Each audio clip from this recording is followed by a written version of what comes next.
காலையில் எழுந்ததும் ஃபஸ்ட்டு தலை வாரிடுவேன். நல்லா தலை ஒரு 2 நிமிஷத்துக்கு வந்து மசாஜ் பண்ணிவிட்டு தலையை சீவி விட்டு ஒரு கொண்டை இல்லைன்னா அது கிளிப் என்ன போட்டுப்பேன். அதுக்கப்புறம் நால்பமராதி ஆயில் இருக்குது இல்லையா, அதை வச்சு நல்லா ஒரு 2-3 நிமிஷம் வந்து மசாஜ் பண்ணிவிட்டு சமையல் முடிக்கிற வரைக்கும் அப்படியே ஸ்கின்னிலே விட்டுடுவேன். நல்லா ஊறிடும். அதுக்கப்புறம் வந்து குளியல் பவுடர் இருக்கு இல்லையா, நலங்கு மாவு, அதை வச்சு நம்ம நல்லா ஒரு பேஸ்ட் பேக் மாதிரி போட்டு ஸ்க்ரப் பண்ணி வாஷ் பண்ணிட்டோம்னா முகத்தில் எந்த ஒரு பிம்பிள்ஸ் அந்த பிளாக் மார்க் எதுவுமே வராது. சூப்பராக ஸ்கின்னை மெயின்டைன் பண்ணலாம்.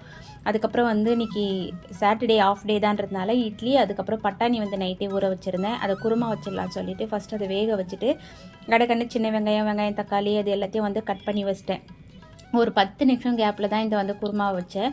அதுக்குள்ளே வந்து குழந்தைங்க எழுந்து ஸ்கூல் கிளம்ப ஆரம்பிச்சிட்டாங்க. எழுந்து வரும்போதே வந்து என்னம்மா சிக்கன் குழம்பா அப்படின்னு கேட்க ஆரம்பிச்சிட்டாங்க. இந்த பட்டாணி குருமா வந்து சாப்பிட்றதுக்கு சிக்கன் குருமா மாதிரி தான் வந்து வாசனை வரும்.